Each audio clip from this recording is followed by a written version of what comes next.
beef-based carnivore diets, carnivore adjacent diets, better than drugs like Ozempic? Oh boy.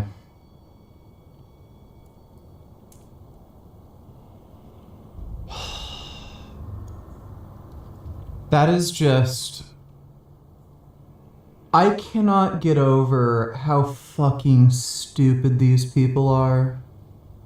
Just outrageously, insanely, irretrievably retarded. Is eating steak as good as Ozempic? Like, show me the fucking randomized trial data, dipshit. Oh my god. Especially when you're talking about, like, hard health outcomes, like all-cause mortality. Please show me, like, a diet consisting only of fucking red meat reduces, like, weight, obesity, all-cause mortality, cardiac death, as much as fucking Ozempic. Please show me, if you're gonna make a fucking claim like this, that eating nothing but steak is just as good as fucking Ozempic, show me the fucking randomized trial data, dipshit. Fuck you. Like, of all things to fucking claim, holy crap, this is like claiming, is a random over-the-counter fucking supplement that costs like $5 as good as Ozempic? Is fisting your own ass as good as Ozempic? Is smashing your finger inside a desk drawer as good as Ozempic? It's just fucking stupid. I can't. You probably... Or Zepbound or something like that. The latest data showing, that with these drugs you may lose 10, 12, 15, even 23% of your weight and keep it off while you continue the drugs, right? So, and the thought is, well, lifestyle doesn't approach that. We've done diet studies where we, do this and that, and it doesn't have as good of results. And so I conducted a little poll of my followers on Twitter. For those of you that had a lot of weight to lose, greater than 50 pounds, that have tried a carnivore / mostly carnivore diet, how much have you sustainably kept off at least 1 year? 0 to 10% body weight, 10 to 20% body weight, 20+% body weight, no weight. Like, why wouldn't you have just asked? For those of you who are on the carnivore diet and wanted to lose weight, how much weight have you lost and kept off? Why would he specifically ask greater than 50 pounds? Why would that matter? Especially if you're going to ask, like, how much people lost as a percentage of their body weight. Like, I also don't know exactly how somebody would know precisely if they needed to lose more than 50 pounds of body weight. Some people, people usually underestimate how much weight they really even need to lose in the first place. That's a really weird question. And on top of that, especially knowing that this diet will cause dehydration, if you're eating 0 carbs, you're going to be dehydrated, and a significant amount of your weight loss is going to be from water weight. Okay, like I could lose 10 pounds of weight in a single day if I just ate low carb. Like, if I don't eat anything at all, or if I just eat very low carb foods, you can easily lose 10 pounds in a single day. And the results were quite impressive for meat-based diets. Now, again, there's some problems with the poll. I forgot to include a show answer. So this is fucking retarded. This is something called selection bias. So if you poll your own audience, who, supposedly if they're following Sean Baker, they're more likely to be interested in weight training. These people have made a effort to actually follow this diet, they may be more motivated than, you know, any random jackass that you might get for a randomized trial. Like, you can't just randomly poll your fucking audience on Twitter and then ask, oh, if you followed this diet, ask me, like, how much weight did you lose and kept off? Oh, well, they lost the same weight as people taking Ozempic, so my dietary recommendations are as effective as Ozempic. Like, no. You could tell somebody to not eat anything for, like, months, and they're going to lose more weight than people who take Ozempic. That doesn't mean telling people to not eat anything has more efficacy than Ozempic. You're going to have issues with adherence. With Ozempic, there's practically zero issues with adherence, especially when you're talking about people who are, like, actually taking the, like, actual Ozempic, you know, the brand name medication. They don't have to draw, like, they don't have to get their own needles. They don't have to draw out of a vial. They don't have to do that weird shit. It's literally a pen that they just inject. It's not like they have to learn how to inject themselves. So adherence is like virtually a non-issue with Ozempic, whereas adherence is going to be an issue on any fucking diet. Sean Baker's just a fucking idiot. Show us the randomized trials if you're going to make this fucking claim. There may be some skewing in there, but the general consensus with people are losing a lot of weight, significant percentage, some people losing much more than 25%, and keeping it off consistently. And, you know, not everybody stays forever on a carnivore diet. They'll do it for a while, they'll lose the weight, they'll change their relationship with food, and then adopt something still mostly animal-based, but they may include some other foods in it, which I would argue is very sustainable. And not only that, it is at a fraction of the cost of what these drugs cost. And it is... That's not true. Ozempic is extremely expensive in the United States thanks to your retarded two-payer healthcare system. In every other country, Ozempic is very inexpensive. In Canada, the cost ranges between $150 to $225 per month. And when you factor in the cost of food, given that you're going to be eating less and you're going to be spending less money on food anyway, the cost and on top of that, you're probably also going to be able to get off other medications you may be on. So if you're diabetic, if you have high blood pressure, if you're able to lose weight on Ozempic while also spending less on food, you may be able to get off your other medications that also carry a cost. So it ends up being on the net either neutral, it doesn't increase your expenses, or it might actually reduce your expenses. Yeah, in the United States, if you're spending $1,200 per month for Ozempic, then yeah, in all likelihood, it is going to be extremely expensive for you. But in every other fucking country that doesn't have your retarded, dumbass fucking two-payer healthcare system, Ozempic is not expensive.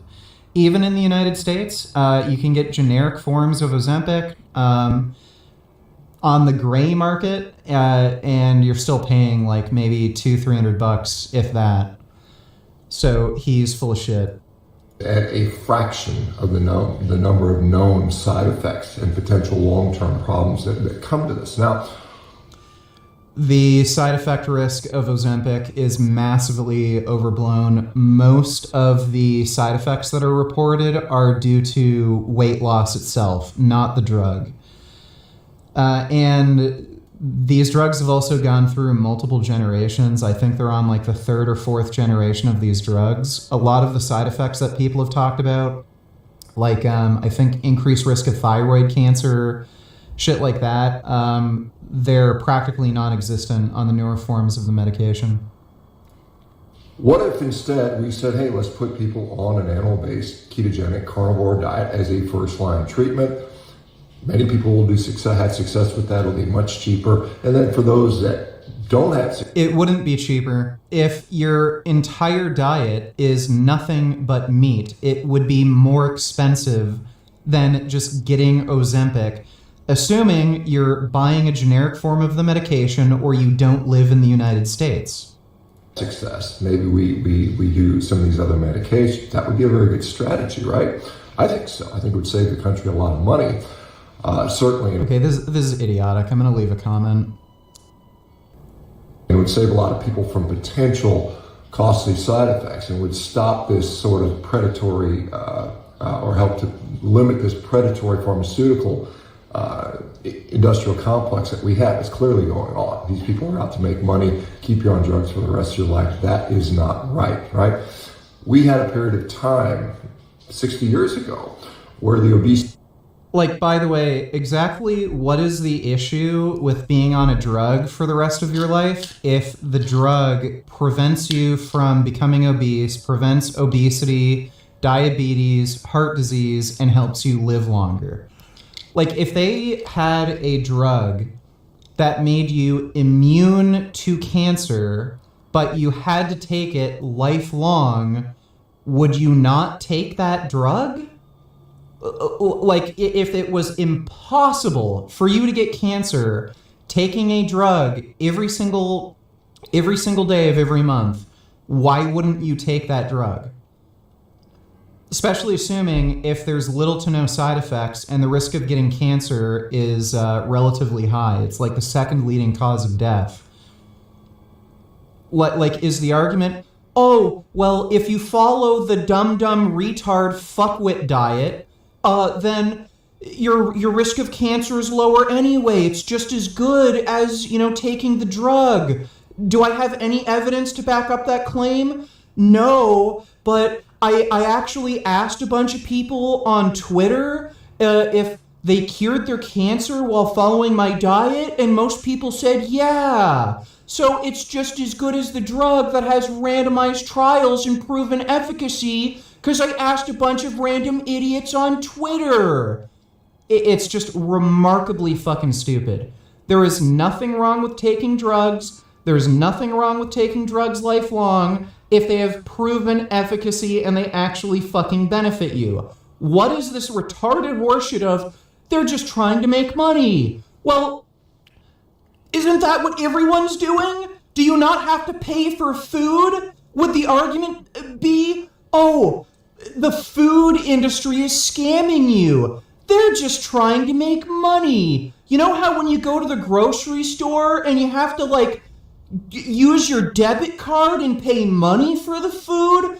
It's a scam. Just don't eat food. It's stupid. Obesity rates were a tiny fraction of what they are today. And there was no Ozempic. People managed to do that and not be obese with diet and lifestyle, right? So instead of idiotic... Yeah, well, that's great, dude. We live in a completely different food environment, and there's also been cultural changes that have made people less physically active. More people are working desk jobs as opposed to labor-intensive manufacturing jobs. Food has become cheaper, more abundant, better tasting, more highly processed. So yeah, you can make diet and lifestyle changes, and that can be effective for weight loss, assuming you can actually stick to that routine. But the fundamental issue is people are unable to stick to that routine. So why in the hell wouldn't you take a drug that makes life easier for you, and you don't have to, use all this willpower, deliberate effort,